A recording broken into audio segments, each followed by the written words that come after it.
All right, what's going on, everybody? My name is Stephanie Rollins. I am one of the executive coaches for the TSP Mastermind, the Traffic Sales and Profit Mastermind. Thank you so much for tuning in with us today for our very first Lunch and Learn in a very long time. If you are watching this video right now, go ahead and type replay down in the comments. And as everybody comes on, go ahead and type in your business name and where you are from in the comments. That way we know who we are talking to. So yeah, we have a very exciting Lunch and Learn today. Super excited to be bringing this guy onto the stage. And we have a whole host of amazing Lunch and Learns that we're about to bring to you guys.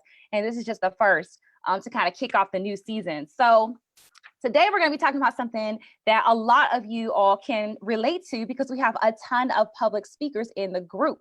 So if you are a public speaker or if you know of a public speaker who's in the group, make sure to tag them so that they can tune into this video because we have tons of good tips so that you are not being a boring public speaker on stage. So today we have Mike Goodwin coming to the stage, and I'm just going to tell you a little bit about him really quick.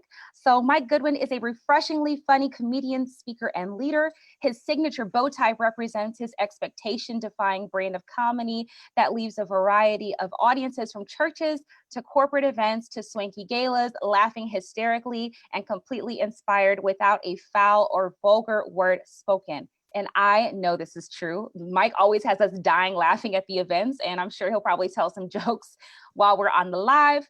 But he is a native of Camden, South Carolina. He holds a master's degree in education from the University of South Carolina, and he is a veteran of the U.S. Army. Thank you for your service, Mike. And a former secondary and higher education professional. He infuses his varied life experiences into his acts, making him relatable to audiences from all walks of life. Using his ability to merge leadership and laughter, Mike is a powerful communicator whose primary goal is to leave places and people better than he found them.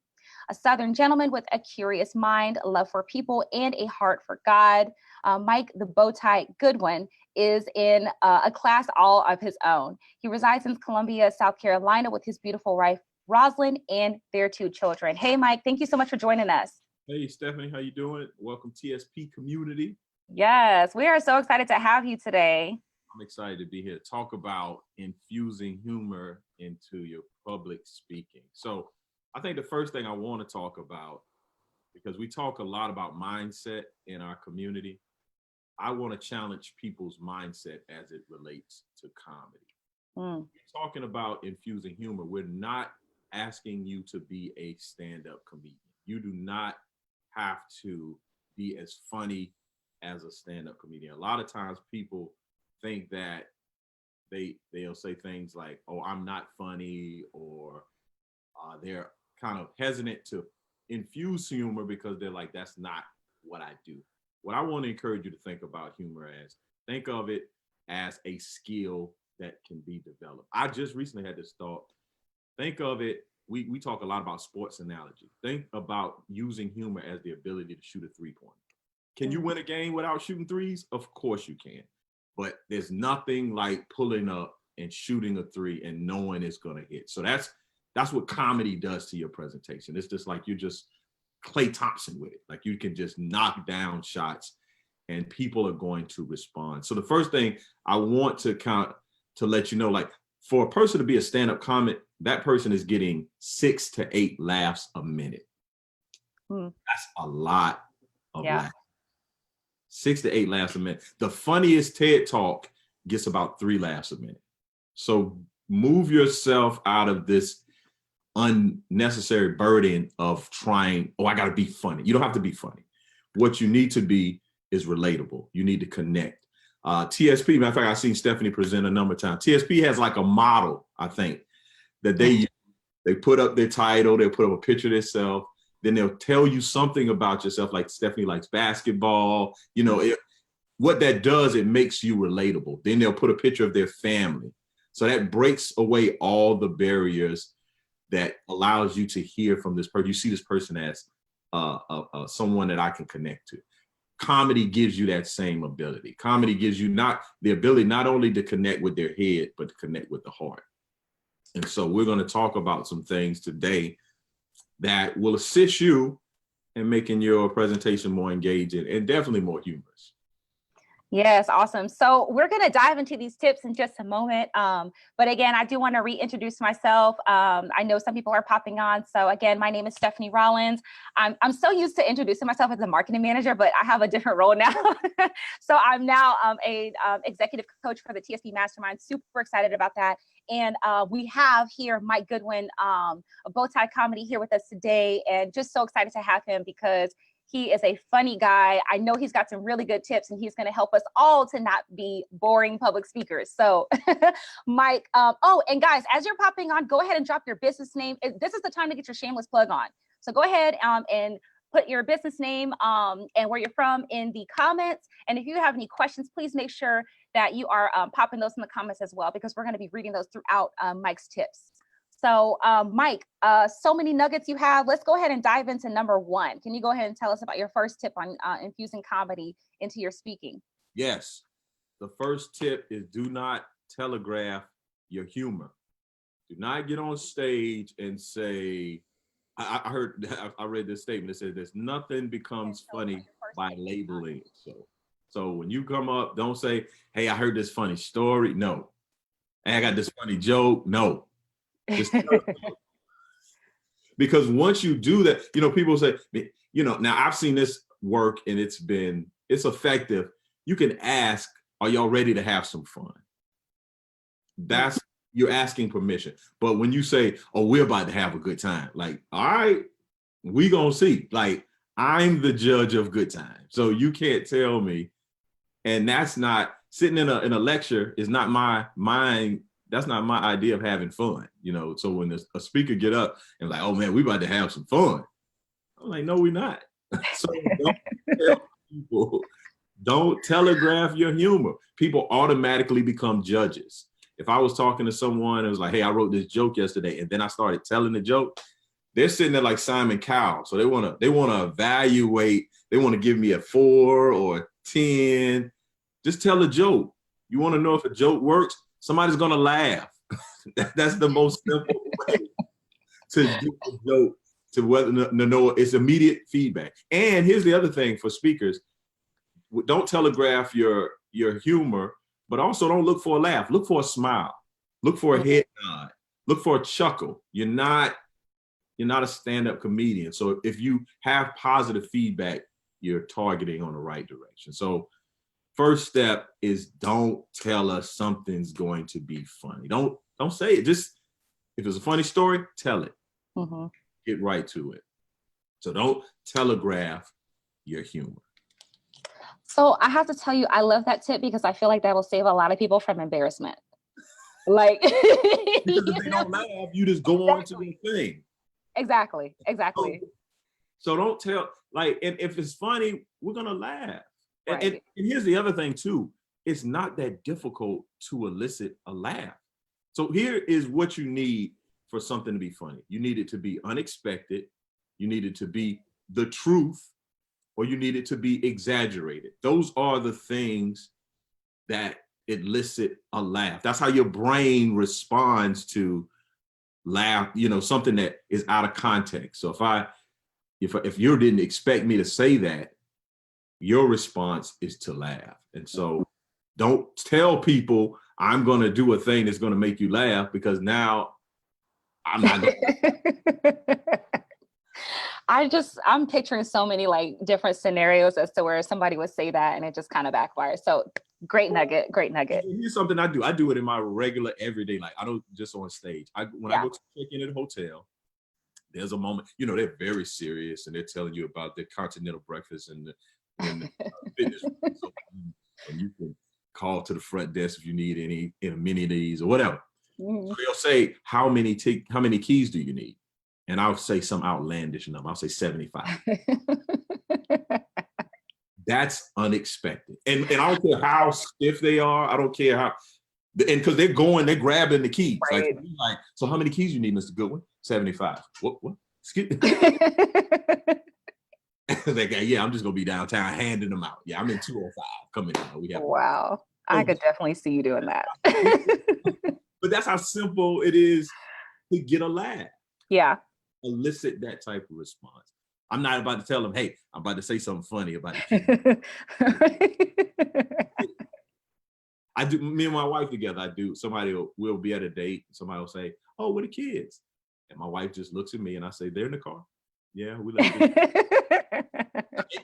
She looks right at me. Yeah, they're in the car. We left them. They got a tablet. We cracked the window. You know. So oh Lord, they don't anticipate that. Yeah. My mother's keeping the babysitter. Oh, they're in the car. Right. If you old, I need to call the police. Like, what's happening? Mike, I just want to let you know you're making Amari giggle. I'm trying to concentrate on our conversation, but Amari's over here laughing at everything. Funny. You are a trip. Need no validation. I know I'm funny. Oh my goodness. Okay, so point number 2. You're getting a ton of like laugh reacts right now too. This is great. First one, do not telegraph. And these go up as we go, so everyone can do that. That's awesome. Everyone can do that. Number 2 is use funny slides or videos. So that there may be a point that you're making, and you can put a slide up that illustrates that point. It may be a cartoon, and you don't have to say anything. People will just laugh, they may smile, whatever, but it infuses humor into your presentation, and you're not even saying anything. So right. I think, I don't know how many people watch The Office, but that's one of my favorite shows. And the guy, Michael Scott, on there, he's the manager of this branch. And there's this, I think it's a meme now or a GIF, but he yells no. It's like, no, no. So imagine if you are a copyright lawyer. I'm thinking about Raven. Imagine if you are over trademarks and copyrights, and you're answering questions that people, they're going to have. And so someone say, here's some frequently asked questions. It's like, is it okay for me to copy and paste my competitor's language and make a couple of adjustments? And all you had to do is play that clip. No, no, like there's humor there. Yep. There's ways that you can infuse just everyday things. Like I think about It's Above Me Now. There's things in the culture that you can incorporate. You can put the lady, ain't nobody got time for that. It needs to be timely, but there are things that you can insert that everybody may know about. And that also gives people the ability to, oh man, that's a funny slide. And it allows folks to relax. That's what you're really trying. You're trying to lighten your presentation. Most of your presentations are heavy. Y'all got some heavy stuff. Your ability to loosen folks up, relax. So use funny slides, clips, videos, that type of thing. And I'm glad you kind of mentioned, some different things that happen within the culture. We can kind of use those things to infuse the humor into our speaking, because I do feel like I guess this is like just a matter of opinion, but when you're speaking to a Black audience, the humor that you can use is a lot different as opposed to a mixed audience or even an all white audience. So I think we just, several things happen in our culture to where, everything from like when you're a kid to when you're growing up and just different experiences that we share and stuff like that. So I think that was a really good point. And the same is true in cultures that aren't ours. Like there are the things, because I do a lot of white churches, and I do my same stuff, but there's some things that I do move, and I put this up front. I don't start with that joke, but if I was in a Black church, I would start with that joke. So you got to know your audience more than anything. Like that's probably whenever you're using. I mean, as a speaker in general, you need to know your audience, and in certain audiences, even movie lines. There may be movie lines that everybody's seen Coming to America. So if you're at a moment, that clip may be funny to whatever you're talking about. Like maybe it connects to your point. Awesome. I see we got some people hopping on. I see the wifey is on. Hey, Rosalind. Crystal Taylor is on from Fitness Is Not a Game. I see Bernetta Knighton is here. What'd you say, Mike? That's the original Robin. I'm not getting into that. I'm gonna let y'all handle that. Hey guys, if you are just hopping on, make sure that you are popping your business name and your location into the comments, so that we know we're here, so that we know that you're here. We are on with Mike Goodwin today. He's just telling us, giving us a few expert tips on how to infuse comedy into your public speaking so that you are not giving boring presentations. So we just covered the first two. Number one is to don't telegraph your humor, and then second tip was to use funny slides and videos. Right. So we're gonna go ahead and hop into oh wait, hold on. Crystal Taylor said Robins unite. Oh, I can't with y'all. All right, we're gonna go ahead and hop into point number 3. Mike, you wanna go ahead and go into that? Okay, now so those first two, anyone can do them. They don't require anything from you other than to make some adjustments. This third one is going to have you step out there a little bit, and that's use stories. Use stories that punctuate a point, and they may be funny. They may cause a smile. One of the best examples of this is there's a TED talk by a guy named Brian Stevenson. So Brian Stevenson, we need to talk about injustice. That's the name of his talk. He's a civil rights attorney. He actually just created the lynching museum that's in Alabama. He's talking about wrongful incarceration. He's talking about some injustices that we as a society are complicit in, but he does it in a manner that's so masterful. He uses his first 5 minutes, he basically talks about his grandmother, and he gets laughs, and he's not trying to be funny. He's just telling a story, and they resonate. You can hear the audience. And I think he raised $1 million after that talk, because it was so impactful, and because stories, like I said earlier, this content and statistics, they hit your head. Stories hit your heart. There's a great philosopher by the name of Sean Combs. He said, "First I grabbed the streets, then I grabbed the charts. First I snatched the streets, then I snatched the charts. Oh, then I had their ear, now I have their heart." You want their heart, people. That's what stories provide. They provide access to the heart. Now, see, I'm kind of jumping ahead, but I've illustrated a technique that I'm gonna talk about in a second. But that's a great philosopher, Sean Carter, if you're not familiar with him. I believe I'm familiar with him. I'm familiar with this. Thank you for sharing. Use stories. They can be stories that are, your stories. They could be a story that you've heard. We just had a young lady do Mothers Against Drunk Driving presentation at my church. And she did it 2 services. So the first service, she just kind of went up. She was a great speaker. She had great information, but she told no stories. And I talked to her in between. I said, "Hey, I liked what you did. You did a great job. Tell 2 or 3 stories about the people that you're talking about." Yeah. And my wife, she was at the second service. She was like, "Yeah, it was much better." And it was good at first. Like, it was a good presentation.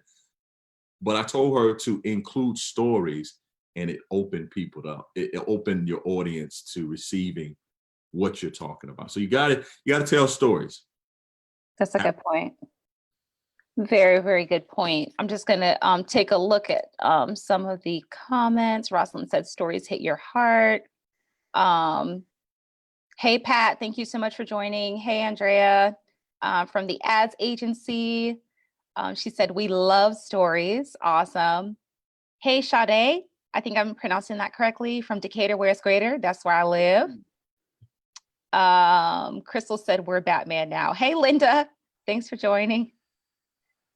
Angela Hawkins from Bamboo is in the house. Chef Nina is in the house. Thank y'all so much for joining. Remember, if y'all have any questions, make sure to type them in the comments so that we can get your questions answered. Mike is just, go ahead and give us a heart right now if you feel like Mike is just dropping some major nuggets. I think this is just something that can really help everyone, because one of the things I notice that when I go to conferences is, because I've been to quite a few within the last couple of years, is, it seems like some people are so focused on presenting like really good information that they're not really fully focused on engaging the audience and making sure that they keep their attention, Exactly. And so, Exactly. like you said, like, just about the girl at Mad, the information is great, but, maybe it'd be a little bit better received if you're kind of opening up, that pathway to actually have people receive it in an educational and fun way at the same time. You know what I'm saying? The stories. Like, it's not that you Yeah. don't have stories. That's how I started. My comedy career was like that. I was horrible on stage for 2 years. I had good content, but I wasn't speaking to the audience. I just was up there for Mike Goodwin. I was like, oh, look at me. Right. Come on, man. I'm not talking to me. I'm talking to a room of people. And so consider that. Awesome. I just want to take a couple of questions before we dive into the last 2 points. So Crystal is asking, what do you say to someone who's afraid to insert humor in fear of looking unprofessional? So that is a great point, and I'm glad you made that point. Humor is neutral. Humor is like money. You can take your money and you can fund school, or you can take your money and you can be in a strip club making it right. Like, money is neutral. Humor is neutral. Now, you can tell a joke that encourages people, makes people feel good. I heard someone say this morning, and it was like, wow, that's great. Use your words should be like a hug. What is it? I wrote it down. Hug people with your words. So when you use humor that's, clean or appropriate, it's like you're hugging people with your words. And so if you want to be seen as unprofessional, you're going to use humor that attacks people, that highlights stereotypes. It comes to someone. So you can use humor and be very professional. You got to use it in moderation. You're not up there being a comedian. So use it to alleviate the tension and move on with your presentation. Like, it's just like having a conversation with someone. If you said something funny in a networking conversation, they're gonna not think you're unprofessional. Yeah. But if you say something unprofessional, they're gonna think you're unprofessional. Don't do unprofessional humor. That's the best thing to do. Awesome. And then we have another question. Is it cool to provide cultural references, even if only a portion of the audience will get it? Yeah. I mean, there are things that, and again, what's your goal? Is there a way to make the joke and it be funny for everyone and it's good? Or is it one of those risks that's like, it's a big payoff, but if it doesn't, I'm gonna really have some mud on my face, an egg on my face. So yeah, man, I'm a comedian, but so here's a great example of that. I did a presentation, and I do keynotes and comedy. So I did a presentation in South Georgia for the Fellowship of Christian Athletes. And I went, and it was a small for a manager. So it was about 35 people at this luncheon. I went in there and I was the only Black person except for this other girl. Like, it was 2 Black people, South Georgia, FCA. Like, what is happening right now? So once I saw that, I could feel the tension in the room. I could feel it, because I felt them thinking, what's he gonna say? What's the comedian gonna say? What? And I think I didn't want to deal with it. So I was in a mind space of like, I just can't. I can't touch it. I might make it bigger than it. And as I drove home, I decided not to, but I felt that tension the entire presentation. It was fine, but I knew that I left something on the table because I didn't address the obvious. I didn't address the elephant in the room. Mm-hmm. And all I had to do, simple, was to look at that woman and say, hey, excuse me, ma'am. Are these people holding you against your will? And if I said that, it alleviates the story. If they are, just wink your eye. Like, don't make no sense. Just wink. I'm leaving. Blink twice. I'll send some help back. Like, everybody laughs. The ice is broken. We move on. So in those cultural types of things, make sure that you're a part of the culture. And then, because this is the world we live in now. People get offended on behalf of other people.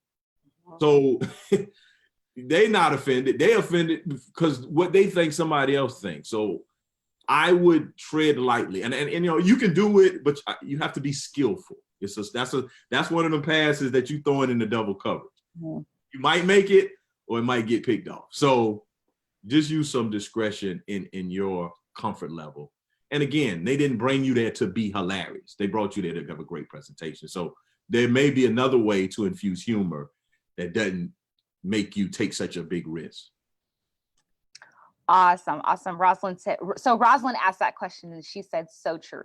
So awesome. Thank you so much for asking your questions, you guys. If y'all have any more, make sure to drop them in the comments. But for now, and if you're just joining us, I see a couple of people are hopping on. Hey, Yolanda, Ryan, and Milton. I see you guys have just joined us. Make sure you guys catch the replay because Mike just gave 3 really good tips on how to infuse humor into your presentations when you are speaking. So make sure you catch the replay so that you can get caught up on all of those. But for now, we're going to go ahead and go into your 4th point. Mike, you want to go ahead and go into that? Yeah, so now we're going into like undergraduate, graduate. It's going to take a little bit of skill to pull these next 2 off. The first one is simple, but it can really be powerful. Use funny words. So use words that you know would elicit laughter. I think tomfoolery is a funny word. So I came home and my kids were doing, they were just involved in tomfoolery. Like that's funny. Like somebody's gonna smile. Shenanigans, I think, is a funny word. I do a thing where I say my wife and I, we had some offspring. Children's not funny. Offspring is funny. So use words satchel, I think, instead of saying, oh, that's a nice satchel right there. So use funny words. Like there may be points in your presentation where you can use a word that people don't expect. Now here's a little technique. Use euphemisms. So one thing you can do things like I was talking, like, and you can incorporate, get yourself out of it and bring an outside member. So it's like I was talking to my grandmother and I told my grandmother that at my job, we're doing strategic realignment. And my grandmother was like, baby, them people got laid off. So use the formal word in your presentation. Like, Stacy and her friend, they cohabitating. Like, no, baby, they shacking up. They shacking, baby. So those are ways that you can infuse, a euphemism, like a word, or even titles.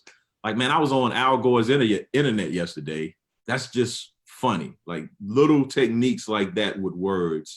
Look for opportunities and then watch speakers that you do that. Because and comedians are great examples of people to study how they use humor, but you don't have to do what they do.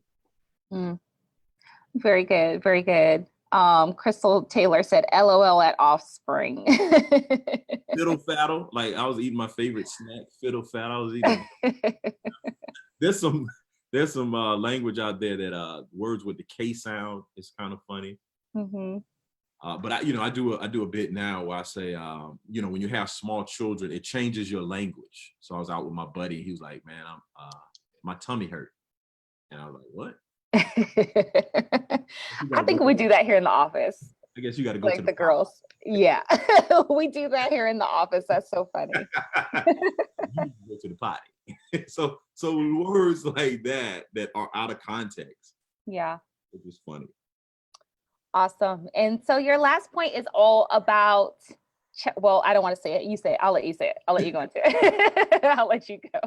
Challenge the status quo. So there are things that we just have accepted as a society. You challenge that. That's funny. Prime example, I just had surgery. I tore my Achilles about a year ago. And so I'll say, man, people say, because I'm a comedian, people often use the adage that laughter is the best medicine. Yeah. I'm like, no, it's not. Especially not after surgery. Oxycontin is the best medicine. I've taken an established thing that people say, laughter is the best medicine. No, it's not. Laughter is not the best medicine. Ibuprofen is the best medicine. Motrin is the best medicine. So there are things like that. People say marriage is a beautiful thing. I'm like, no, it's not. Uh-oh. Marriage. Okay. I was right there. is a beautiful thing. And I used to do this years ago, but I would say Bobby and Whitney married. That is not a beautiful thing. So that's a little more risky. I wouldn't do that in a presentation, but you want to challenge the status quo. So there's some sacred cows in our industries or whatever. Like when you go at it, there's a way to go at it and then present a funny alternative. Awesome. Okay, so Mike, can you give us a quick recap? Because I know we had a couple people hop on, and then just want to make sure that everybody, you still need to watch the replay so you can get all the context around the points. But yeah, if you could go ahead and just give us a quick recap of your 5 points. Right. So the first point, do not telegraph your humor. Don't tell us you about to tell us a funny story, you about to tell us a funny joke, or we about to have a funny time. No, just get to it. Go into it. If it's funny, we laugh. If it's not, you go on to your next thing. So do not telegraph your humor. That's the first one. Number 2, use funny videos, use funny images in your presentation. That alleviates the stress off of you having to do something that would get laughter. You can leave that for your image or your video. The third one is to tell stories. Tell a story that is funny, tell a story that makes the point, illustrates what you're talking about, but it also brings some levity, it brings some humor into your presentation. Number 4 is use funny words. Use formal, like in one of the techniques is to use a formal word that is called strategic realignment. We're doing strategic redistribution of sort of, no, them people got fired. Like, so it's commonly known as, it's what the book says, but this is what it's commonly known as. That's a great technique to incorporate. And lastly, challenge the status quo. So there's something that you can make, some statement that may be a little controversial, but you have an alternative funny perspective on it. And it has to be funny. Awesome. Thank you so much for that. I'm pretty sure everybody can take at least 3 of these tips and start implementing them today in your public speaking. And this goes for everything like webinars, your Facebook Lives, like all of that stuff. So yeah, make sure you guys are taking these tips, utilizing them. I'm pretty sure you'll see a difference because Mike is a pretty funny guy, as you should have been able to tell by now. But the one I mentioned earlier, Brian Stevenson, we need to talk about injustice. And another one is Sir Ken Robinson, Do Schools Kill Creativity? So those are presentations that are humorous there, but they're talking about a topic that's pretty heavy, and it's not a comedy show. So those are 2 great examples you can watch. Awesome. And we will drop those in the chat for you guys later on. But yeah, make sure you guys check those out. Mike, you have a special offer for the audience. Can you tell us a little bit about that? Yes. So if you go to comedianmikegoodwin.com and go to my merchandise store, I got 15% off of my t-shirts. If you use the code TSP 2019, 15% off. And so if you do that, I'm going to take all the names of the people that bought a t-shirt. I'm going to put them in a pool, and I'm going to select 2 people that you send me your video of your presentation that you are currently doing, and I will analyze it, and I will show you places where you can infuse humor. I'll even, give you a couple of ideas and suggestions and guidance to, hey, it'd be really great if you were to use a video here, say this there. And I'll do that for 2 people, consult with them, and not just tell you the stuff, but kind of help you at least one time, get on a call with you and help you to incorporate it and feel confident in doing it. Awesome. Did y'all hear that? All you gotta do is get a t-shirt and you get the opportunity for free coaching from Mike Goodwin. Just coaching. And then also I have Dear Boring Speaker training that I'm gonna have coming out in the fall. So go and log on to my listserv website updates, and so you can stay abreast of that, because I'll be doing some training, some talks, because I didn't even get into like how to do comedy. Like I can give you some how to execute comedy. Like we were talking about humor. Humor is low. That's the low bar. Comedy, that's the 3-pointer, pulling up from the 3-point line on a fast break. It's 3-on-1 and you shooting threes, you're a dangerous speaker. Nice. Nice. So Mike, I just want to be clear. So they can go to comedian Mike Goodwin, and there's a pop-up on your website and they can sign up there. Okay, great. We'll give you the updates for the Dear Boring Speaker. And if you want to get a t-shirt, just go to the merchandise and put in the code TSP 2019, 15% off. All right, awesome. So thank you guys so much for tuning in. If you're just hopping on, make sure you catch the replay because Mike just laid it all on the table. And this is one that you definitely don't want to miss. Well, you already missed it, but so it's time to go back and watch the replay and get all the nuggets and start using that into your... And imagine if somebody walked into your presentation. Like, oh, you don't want to miss. Oh, you've already missed it. Like that's gonna listen. That can work again. Look at that, implemented nuggets already. So if I can do it, you can do it. So make sure you catch the replay, and then we will see you guys next week. We are going to have photographer Milton Lawrence on, and he's going to be giving out some nuggets as well. So make sure you guys tune in then. But until we will see you guys later.